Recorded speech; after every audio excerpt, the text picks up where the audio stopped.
Hello everyone और नमस्कार सभी को। मेरा नाम है कमल कुमार और मैं हूं एक फॉरएवर बिजनेस ओनर जिसको एफबीओ भी कहते हैं। और मैं इंडिपेंडेंटली यहाँ पे वर्क करता हूँ। फॉरएवर बिजनेस के बारे में नॉलेज देता हूँ और प्रोडक्ट की नॉलेज देता हूँ और बिजनेस के बारे में बताता हूँ कि ये किसको करना चाहिए, नहीं करना चाहिए, क्यों नहीं करना चाहिए, अगर करना है तो किस लिए करना है। ये सब हमारे दिमाग में होता है और मैं आपको कुछ इसमें गाइडेंस भी दे सकता हूँ। अगर आप मेरे चैनल पे पहली बार आए हैं तो मेरे चैनल को सब्सक्राइब कर लेना और वीडियो अच्छी लगे तो इसको लाइक भी कर देना। देखिए ये है बुक्स, जिसका नाम है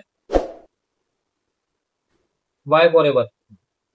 अब वाई फॉर एवर ये बुक्स है, इसमें बताया हुआ है फॉर एवर के बारे में A to Z। अगर आपको चाहिए तो ये फॉर एवर की साइट पे भी मिलती है, आप इसको बुक कर सकते हैं, ऑर्डर कर सकते हैं। तो इसमें फर्स्ट पेज आता है are you facing challenges in your job. तो देखिए हर किसी की जॉब जो होती है ना, ये नहीं है कि सबको ही जॉब में परेशानी होती है। कई लोग इसमें खुश भी रहते हैं, उनको कोई दिक्कत नहीं आती, तो उनके लिए ये नहीं है। बट अगर किसी को लगता है कि उसको जॉब में कोई दिक्कत है, कोई परेशानी है, तो फॉरएवर के बारे में जान सकता है, समझ सकता है और इसको आगे बिजनेस को स्टार्ट कर सकता है पार्ट टाइम में। तो जैसे कि मैं भी जॉब करता हूँ, अकाउंटिंग में जॉब करता हूँ एक प्राइवेट लिमिटेड कंपनी में, जो कि अब लिमिटेड है। उसमें जॉब करता हूँ दिल्ली के अंदर। बड़ी कंपनी है, अच्छी कंपनी है, तो इसमें कोई दिक्कत वाली बात नहीं है। बट जैसे कि आपको लगता है अगर कि कुछ चैलेंजेस आते हैं, तो ये फॉरएवर बिजनेस आपको स्टार्ट करना चाहिए या नहीं करना चाहिए, तो मैं बताता हूँ। इसमें कुछ ऐसे पॉइंट्स दिए हैं, पहले ही पेज पे है कि अगर आप जॉब में कुछ ऐसे चैलेंजेस फेस कर रहे हैं तो आप इसको स्टार्ट कर सकते हैं, इसको समझ सकते हैं। आपको अच्छा लगे तो करिए, नहीं अच्छा लगे तो मत करिए। तो इसमें आपको जोर जबरदस्ती वाली बात नहीं होती। तो इसमें पहला पॉइंट्स है भविष्य की चिंता, अनसर्टेनिटी और फ्यूचर। तो देखिए जैसे कि जॉब में रहता है, किसी की सैलरी 15-20 हजार है, किसी की 30 हजार है, 40 हजार है। बट भविष्य में क्या वो जॉब आपकी सिक्योर है? क्या वो भविष्य में आपके लिए एक ऐसी लाइफ में लॉन्ग जर्नी बन सकती है? तो ये आप अपने खुद दिमाग से सोच सकते हैं किसी भी जॉब को लेकर के। चाहे जॉब कोई सी भी हो, नौकरी हो, जॉब हो, ये आपके ऊपर है। तो इसमें ये पहला पॉइंट दिया हुआ है कि आपको भविष्य की चिंता है, क्योंकि हर तरह से जॉब सेफ नहीं रहती है। सेकंड है जॉब सिक्योरिटी। ये देखिए इसमें एक आदमी है जो रस्सी पे चल रहा है और उसके हाथ में एक डंडा है। तो अभी क्यों दिया हुआ है? अब देखिए जॉब सिक्योरिटी, ये नीचे इसकी जो रस्सी है ना, ये जॉब है। ये नीचे रस्सी है, ये जॉब है, ये इस पे चल रहा है। अब क्या ये जॉब जो है इसकी पक्की है? क्या इसको ये सुरक्षा दे रही है? तो ये जो इस पे चल रहा है, ये इसको खुद नहीं पता होगा कि ये मैं जो चल रहा हूँ इस पे, ये जॉब है, ये क्या सिक्योर है, ये चलेगी क्या हमेशा? तो ये हम खुद सोच सकते हैं, ये किसी को कहने वाली बात नहीं होती है, ये हम खुद सोच सकते हैं कि क्या नौकरी में सुरक्षा है। थर्ड पॉइंट आता है इसमें स्ट्रेस आउट, तनाव और चिंता में बने रहना। थर्ड पॉइंट है इसमें स्ट्रेस आउट। अब नौकरी है, जैसे सब नौकरी करते हैं, अब यहाँ पे जो ये लेडीज है, ये जॉब कर रही है, ठीक है, ये सर पकड़ के बैठी है अपना। यहाँ पे जो इसका ये बॉस है, मैनेजर है, ये आया है, ये इसको काम को देख के ऐसे कर रहा है। तो इसका मतलब ये क्या कह रहा होगा? ये इससे ये बोल रहा होगा कि आपने बहुत अच्छा काम किया है। अब ये नौकरी कर रही है, या यहाँ पे कोई जेंट्स भी हो सकता था, पर्सन भी है, मेंस भी हो सकता है। तो ये इससे क्या यहाँ पे बोल रहा है कि आपने बहुत अच्छा काम किया है? इसका क्या रिएक्शन है? ये कह रहा है कि आपने ये काम ऐसे नहीं किया, ये काम सही से नहीं किया, ये आपने टाइम लगा दिया इसमें, ये आप ये इसको बोल रहा है आके। तो ये जॉब में होता है, बट हमको क्या है कि हमको फील नहीं होता कई बार, लेकिन कई बार फील भी होता है। तो आप ये भी सोच सकते हैं कि इतना बर्डन रहता है, इतना काम रहता है, तब भी जो है बॉस हमेशा आपसे जो है एक्सपेक्ट ही करेगा कि आप इससे और ऊपर करके दें। आपको पता है आपने हिसाब से अपने हिसाब से काम कर दिया है, बट वो चाहेगा कि आप इसमें और उसको करके दें। तो ये जॉब जो कर रहे होते हैं ना, काफी साल जिनको हो जाते हैं, तो कुछ तो 3 साल में ही समझ जाते हैं, कुछ 5 साल में ही समझ जाते हैं। लेकिन जब एक बार ये चीज होने लग जाती है ना रेगुलर, तब आता है दिमाग में स्ट्रेस। बट जॉब करनी पड़ती है, जॉब नहीं छोड़ सकते। तो ये चीज यहाँ पे दिखाई हुई है। फोर्थ पॉइंट है इसमें हेल्थ इशू जॉब में। ये चैलेंजेस बता रहा हूं मैं, ये तो टॉपिक है जो ये लिखा हुआ are you facing challenges in your job. Fourth point है इसमें हेल्थ इशू। अब जब जॉब करते हैं तो उसमें हम सुबह जाते हैं, शाम को आते हैं, टाइम लगता है। किसी की 8 घंटे की नौकरी है, किसी की 9 घंटे की है, किसी की 10 घंटे की है। बट हम सुबह उसमें जाते हैं, पूरा दिन बैठे रहते हैं, कोई भी हम काम करते हैं, पूरा दिन बैठने का काम करते हैं, कमर में दर्द होने लग जाता है, किसी के पीठ में हमेशा दर्द रहता है, डॉक्टर के लिए दिखाते हैं, बट क्या आराम नहीं पड़ रहा होता, क्योंकि हम रेगुलर वही काम कर रहे हैं, बैठने का काम कर रहे हैं, कोई खड़े रहने का काम करता है पूरे दिन।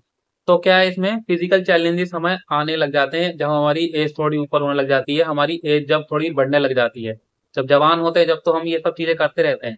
तो जब हमें हेल्थ इशू आते हैं तब हमें छुट्टी भी नहीं मिलती है। हम छुट्टी लेने जाते भी हैं तो हमें छुट्टी नहीं मिलती, बस इतनी छुट्टी मिलती है कि दिखा के आ जाना। और कई जगह जो है टाइम लगे, अगर टाइम लगे तो आप ये सोचेंगे कि पैसे कटेंगे, नौकरी है, तो हम कैसे इसको मैनेज कर पाएंगे। तो हेल्थ इशू ये भी एक चैलेंजेस है इसके अंदर में। नो फैमिली टाइम, ये चैलेंजेस है। नो फैमिली टाइम, परिवार को टाइम ना दे पाना। अब परिवार को देखिए हम टाइम देते हैं कब, संडे को। अब संडे को हम टाइम कैसे दे पाएंगे जब हमें काम ही कुछ रहते हैं, ऐसे कुछ भी काम होते हैं हमें हफ्ते में, महीने में, हम ये सोचते हैं कि संडे जब आएगा तब हम ये काम करेंगे। बट क्या होता है ना कि कुछ ऐसे काम होते हैं, कुछ काम ऐसे होते हैं वो संडे में भी पूरे नहीं हो पाते, फिर हम सोचते हैं कि आधा काम हम अगले संडे करेंगे। तो बट हमारे लिए हमारी जिंदगी में सिर्फ संडे रह जाता है। तो हम अपनी फैमिली को टाइम कब देंगे, फैमिली को टाइम हम कब देंगे, जब हम जॉब से, जब हम रिटायर होंगे तब हम फैमिली को टाइम देंगे। तो हमारे जब बच्चे बड़े हो जाएंगे तो हम कैसे फैमिली को टाइम दे पाएंगे, वो फिर अपनी फैमिली में लग जाएंगे, फिर उनकी लाइफ भी वैसी चलेगी, नो फैमिली टाइम। तो ये चीज जो है ना ये हमेशा चलने ही वाली है, नो फैमिली टाइम। तो जॉब में नो फैमिली टाइम ये भी एक चैलेंजेस है। इसके बाद आता है अनहैप्पी और board with your current work. जो भी आप काम कर रहे हैं, तो देखिए कोई भी जब जॉब करता है शुरू शुरू में वो उसको अच्छी लगती है, 2 साल होते हैं, 3 साल होते हैं, कोई 5 साल कर लेता है। बट धीरे धीरे क्या होता है ना, वो उसे बोर होने लग जाता है, क्योंकि रोज वही काम कर रहा है, फिर वही काम अगले दिन चालू हो रहा है, फिर वही काम कर रहा है, फिर वही अगले दिन काम चालू हो रहा है। अब ऐसे काम करते करते उसका टाइम जो है ऐसे निकलता रहता है, सैलरी आती रहती है, खर्चे पूरे होते रहते हैं, फिर सैलरी आती है, फिर खर्चे पूरे होते हैं, फिर सैलरी आती है, फिर खर्चे पूरे होते हैं। ये जो है हमेशा चलता रहता है और वो अपनी लाइफ से बोर होने लग जाता है। फिर वो क्या करता है, जॉब छोड़ता है। सैलरी ज्यादा सोचता है सैलरी ज्यादा मिलेगी तो खुश होगी, फिर वो नेक्स्ट जॉब में जाता है, फिर 2-3 साल करता है वहां से, फिर वो बोर होने लग जाता है, फिर वो नेक्स्ट जॉब में जाता है, फिर वो बोर होने लग जाता है। तो ऐसे करते करते उसके जब 40-45 की उम्र हो जाती है, फिर जब वो 40-45 की उम्र में जिस जॉब में वो होता है ना, तो वो उसको मजबूरन वहीं पर ही करनी पड़ती है, क्योंकि वो जब कहीं पर भी जाएगा तो सामने वाला उसकी एज को भी देखेगा, फिर ये भी देखेगा आपने पिछली जगह इतना जॉब क्यों छोड़ा। कई क्वेश्चन वो इंटरव्यू में पूछे जाएंगे उससे कि आप एक जगह टिक के काम क्यों नहीं करते। तो ये चीज जब होती है ना, तो इंसान को फिर एक ऐसी एज आती है वहां पर उसे फिर वहीं पर ही रुक के काम करना पड़ता है। वो फिर जॉब छोड़ छोड़ के दूसरी नहीं पकड़ सकता ज्यादा। और वो कब तक ऐसा करेगा, एक टाइम ऐसा भी होता है इंसान को वो खुद सोचेगा कि मेरे को कहीं पर तो टिक के काम करना पड़ेगा। या हमेशा जो है जब नई जॉब में जाएगा फिर वहां पे चैलेंजेस फिर भी नए होते हैं। जब एक जगह आप काम सीख गए, उस काम को कर रहे हैं, फिर नई जगह जाएंगे, उस काम को फिर आपको दोबारा करना पड़ेगा, नई तरीके से सीखना पड़ेगा, तो उसमें और ज्यादा मेहनत लगती है। तो इंसान जो है ना फिर इसमें अनहैप्पी और board with your current work ये हमेशा होने ही लग जाता है, क्योंकि नया काम कुछ है नहीं, वही करना है। सैलरी इनकम, इसमें लास्ट पॉइंट है ये, salary income with no scope of growth. तो जो आपकी सैलरी आ रही है जिसमें अब कोई आपको गुंजाइश नहीं लगती बढ़ने की, सैलरी इनकम इसमें आपको कोई गुंजाइश नहीं लगती बढ़ने की। तो ये इसमें आप सोच सकते हैं कि जब आपको एक स्टेज ऐसी आती है ना कि आप उससे आगे, अब आपको लगता है कि इससे आगे अब मैं ऐसा ऐसा क्या करूं जो मेरा बॉस मुझे ज्यादा सैलरी दे, अब मैं ऐसा क्या करके दिखाऊं जो बॉस मुझे इससे ज्यादा समझे। तो वहां पे होने लग जाती है एक दूसरे में पॉलिटिक्स भी होती है। वो उससे काम ज्यादा करके दिखाता है, वो उससे ज्यादा काम करके दिखाता है, जबकि करना उतना ही होता है, बस ये है कि बॉस को दिखाना होता है। अब बॉस भी जो है वो समझ जाते हैं कि किसको कितनी सैलरी देनी है और कौन कितना काम करके देना है। तो हमेशा आप जो है ना, सैलरी तो आपकी बढ़ेगी, बट आगे चल के ना वो फिर धीरे धीरे कम होने लग जाती है, क्योंकि सैलरी जितनी शुरू में बढ़ती है ना उतनी बाद में नहीं बढ़ती है, जितनी शुरू में बढ़नी होती है जब आप नए नए जॉब में लगते हैं, शुरू शुरू में जितनी बढ़ती है आगे उतनी नहीं बढ़ती है, क्योंकि आप कितना करेंगे, आप मशीन थोड़ी है। मशीन की तरह काम कर पाएंगे क्या जितना मशीन करती है? मशीन तो नहीं आ जाएगी। ऐसे ही इंसान भी जो है नया रख लिया जाता है, क्योंकि जब आपकी सैलरी इतनी हो जाती है, जब आप पता लगता है कि मार्केट में ऐसे लोग हैं जो जॉब के लिए घूम रहे हैं और वो भी उतना ही काम कर सकते हैं, क्योंकि एज के अनुसार आप भी तो उतना ही काम करेंगे, आप कितना काम कर सकते हैं। तो ये चैलेंजेस मैंने कुछ बताए हैं, 1 2 3 4 5 6 7। तो ये वाई फॉरएवर का पहला पेज है, are you facing challenges in your job. तो ये चैलेंजेस अगर आपको आ रहे हैं तो आप फॉरएवर को समझ सकते हैं, जान सकते हैं। अगर ये कोई भी चैलेंजेस आपको नहीं आ रहे ना, तो इसको कभी आप मत देखना भूल कर भी, इधर से ऐसे जाना और इसको छू के ऐसे निकल जाना, फॉरएवर को मत इसको करना। Okay, thank you. अगर आपको मेरी वीडियो ये अच्छी लगी हो, आपको समझ में आया हो कि मैं आपको क्या समझाना चाहता हूँ, क्या बताना चाहता हूँ, तो मेरे चैनल को सब्सक्राइब कर लेना, और वीडियो अच्छी लगे तो उसको लाइक भी कर देना। और आप अगर समझना चाहते हैं फॉरएवर के बारे में, तो आपको यहाँ डिस्क्रिप्शन में आपको एक लिंक मिल जाएगा। उस लिंक में आपको जो है पूरा बताया गया है कि फॉरएवर क्या बिजनेस है, क्या आपको अपॉर्चुनिटी देती है, पूरा इसमें डिटेल में बताया गया है।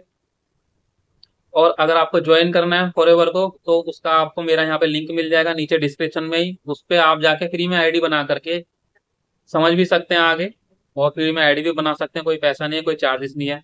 मिलते हैं अपनी एक नेक्स्ट वीडियो में एक अच्छे से टॉपिक के साथ में, फॉरएवर को जानेंगे। Thank you very much.